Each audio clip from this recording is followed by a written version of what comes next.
Hey y'all, I had one more thing that I forgot to mention in my Spina Bifida video, or maybe a couple of things. The main thing I forgot to mention is that a side effect of Spina Bifida is hydrocephalus, which is fluid on the brain. And oftentimes, a person born with Spina Bifida has to have a Neuroshunt put in, and I'll explain what that is in a minute. But they have to have that put in when they're a baby.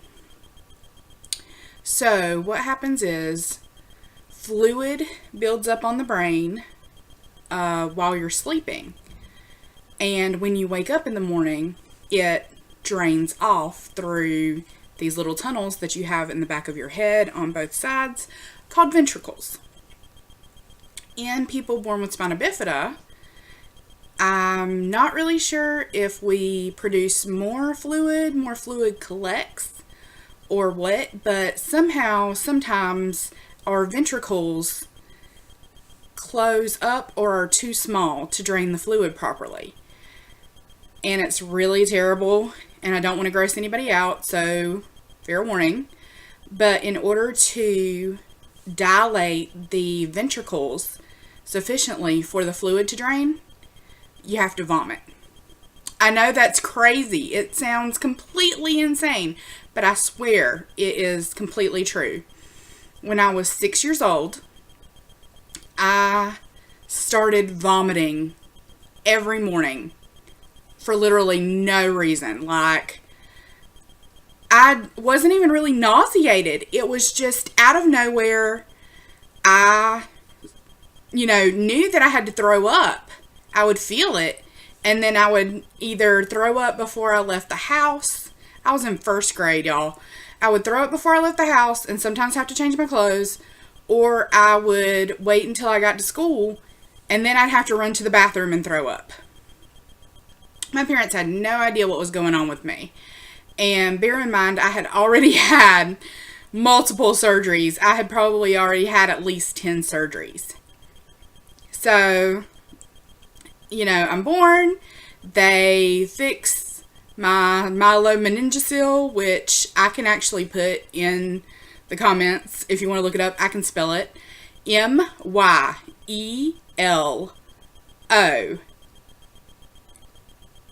meningocele. Go me. It took me a second there, but I can spell it. So, I'd already had that fixed. I'd had my club foot worked on and fixed. They had to go in and my left hip socket, which is the higher one, was also shallow. So my orthopedic surgeon went in, and it's going to make you cringe. It's terrible. But he basically had to kind of hollow it out a little bit and then put my femur back into the socket, and he put a pin in to hold it in. So he did that, and they'd also done surgery on me. I forgot to mention this. They had done surgery to figure out what was going on with my kidneys. They thought that I had a horseshoe kidney at first, that both of my kidneys were one kidney, but that's not the case. I have two kidneys, but they are small, they are malrotated, and they're actually literally behind the organ that is my stomach. So they're higher than everybody else's. If you're watching a boxing match or MMA or anything like that, a movie, and somebody does a kidney punch, well, if somebody tried to do that to me, they would miss. Which is probably a good thing, but I hope nobody ever has a reason to want to punch me in the kidney anyway. So, my kidneys are malrotated and small, and I do have trouble with infections if I don't drink enough. I have to keep them flushed out. And back to the Neuroshunt, I had to vomit every day. And so they took me to a neurosurgeon, the actual neurosurgeon who had done my first surgery. And he diagnosed the problem after I had multiple CTs and MRIs and all of that good stuff. And when I was 6 or 7, because I don't know if the surgery was performed in fall or spring, I was in first grade. And my birthday is in January. So I was either 6 or 7. I believe I want to say I was 7. Nobody knows. Nobody remembers. It doesn't really matter anyway. I was young.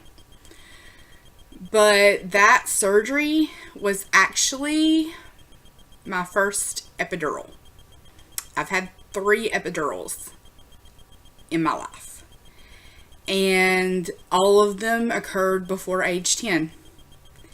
I had one for the Neuroshunt, one for my Indiana pouch, my urinary diversion, and then one when they actually had to go in and modify my pouch, because originally the stoma, which is what anybody calls an opening on your body that leads into your body, like my colostomy, I have a stoma.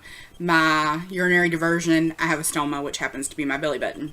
I had a different stoma on the right side of my stomach, right in front of the bladder, but there was some muscle tissue that was blocking it and the catheter couldn't get in. So they actually had to redo the surgery and go through my belly button, which I prefer anyway. So I'm not that heartbroken about it. But I had to have an epidural both times they performed that kind of surgery, because it was a pretty big deal. Okay, if the angle looks different or I'm closer to the camera, for kid sighting, it's because I had to go let Betty in the house. So I'm back. But yeah, so I had a Neuroshunt done, I had the urinary diversion done, and then I had the urinary diversion modified. And let's talk about what it's like to have an epidural when you're 7. This will kind of touch on the complicated relationship that I have with my parents. And I'll go into that more. It's such another for kids setting. That was Betty. It's such a long, complicated story. I have to give it to you in bits and pieces because that's really the only way that you can absorb it. So I had no idea what was going to happen. I had never had an epidural. My parents didn't know what was going to happen because they didn't know what an epidural was. My mom had not had an epidural for either my sister or me when she gave birth. And they were not allowed to be next to me or hold my hand. I was sat up on the side of a gurney in pre-op. They had to stand about 10 feet away from me. And I was given a series of shots in my back. And then they put a wire into my back that was connected to a machine that would dole out pain medicine every so often. And it was pretty traumatic because I was scared already. I was about to have a surgery and I knew that they were going to shave half of my head, and I knew that it was a big deal because my dad had been going through a pamphlet about what the surgery would entail at home. And he had shown a picture to my mom, and it showed part of the skull being removed. They don't know that I remember this, but I do.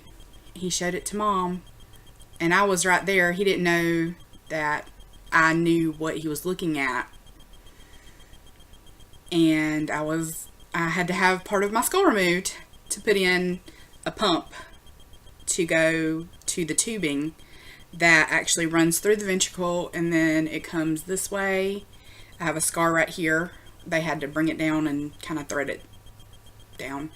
And then it comes through here, and it ends in my stomach, because that's where the fluid had to drain. And so I'm having a surgery that involves having part of my skull removed. I'm having a series of shots that are actually quite painful in my back, and having a wire put into my spinal cord. And my parents are standing 10 feet away from me. My mom is crying. My dad is holding my mom, trying to comfort her. And I'm screaming for them to help me. Begging for them to come and just help me, hold my hand, do something. You're my parents. Why are you letting them do this to me? This hurts a lot. I just want you to comfort me. And they couldn't. So at 7 years old, I realized that I was in this shit alone. That mom and dad couldn't save me. That I was going to have to go through things that they couldn't shield me from. And I was going to have to do it by myself. And that's a lot for a kid to take on. And also, I had gotten to the age where I knew I was starting to figure out that when I got upset, they got upset. So I stopped letting myself cry or showing them that I was scared. And I started just telling my mom, I'll see you when I wake up. And it's hard to be a child that feels like she can't show emotion in front of her family, or can't show negative emotion to her family, can't rely on them for comfort when she's scared or in pain. And that had a lot of effect on me and who I am.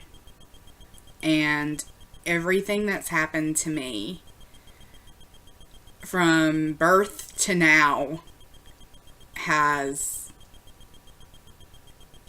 it's all been a factor in how I got here.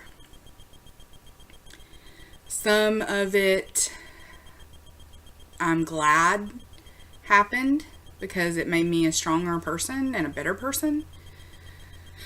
Some of it I don't necessarily wish it hadn't happened, but it was hard. And sometimes I feel like I have more than my fair share of things that are hard.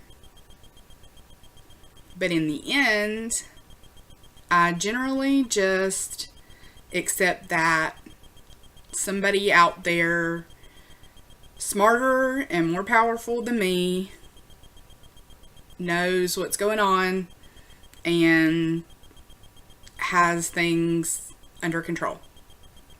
I have to believe that, y'all.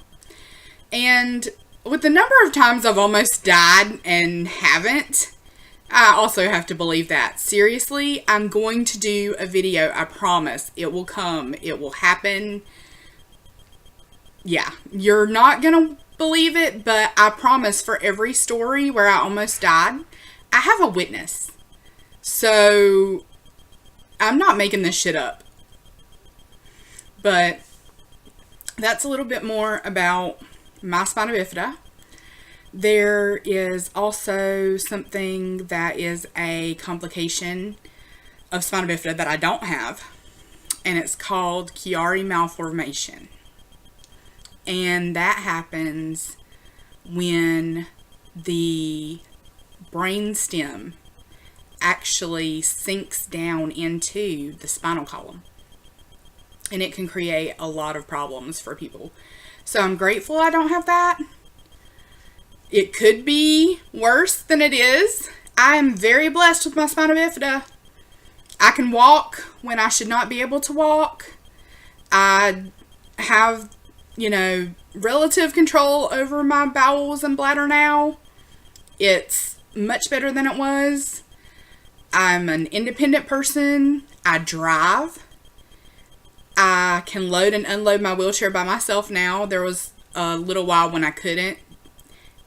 And that is due to recovering from one of the times I broke my leg.